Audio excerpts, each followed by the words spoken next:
রূপা ভূত এসেছে, ভূত। রূপা তো স্বামী না রে, এদিকে আত্মা। বন্ধুরা ভিডিওটা দেখো, শেষে অনেক মজা আছে। এ কি স্বামী, তুমি তো ঘরে, আমার ফোনে তোমার কল ঢুকলো কি করে? কই দেখি। ও কিছু না, হ্যাকার। তুমি যাও, আমার জন্য এক গ্লাস জল আনো তো। ও আচ্ছা, হ্যাকার। আচ্ছা ঠিক আছে, জল আনছি। হ্যালো। ওয়াও, এদিকে বল্টু। আমার বউয়ের ফোন তুই ধরেছিস কেন? ভাই প্রতিশোধ নিতে এসে বল্টু। মনে আছে আজ থেকে 5 বছর আগের কথা?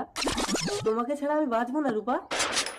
পিছনের ইতিহাসটা দেখো, বল্টুর বউরে হিতে ভাগাই আরে আসছিল, রূপা, এর লাগাই তো এই এখন ভিখারি পল্টুর প্রতিশোধ প্রেমে নিতে পড়লে আইছে। সারা জীবন তোমাকে এই সাইকেলেই চড়তে হবে। তার চেয়ে তুমি আমাকে বিয়ে করো, আমি তোমাকে রাজরানী করে রাখবো।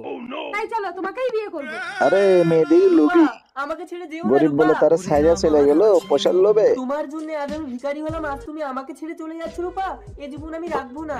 তারপর আমি রূপাকে না পেয়ে গলায় দড়ি দিয়ে এখন বল্টু আত্মহত্যা এসে করলাম। প্রতিশোধ আর তুই নেওয়ার রূপাকে জন্য। বাড়ি বন্ধুরা রেখে ভিডিওটি সিঙ্গাপুরে ভালো চাকরি লাগলে করছিস। চ্যানেলটি এখন সাবস্ক্রাইব আমি করো, তোর রূপ নিয়ে রূপার ভিডিওটি কাছে একটি এসেছি লাইক বলবো দাও। বলে। তারপর তুই মজাটা দেখ।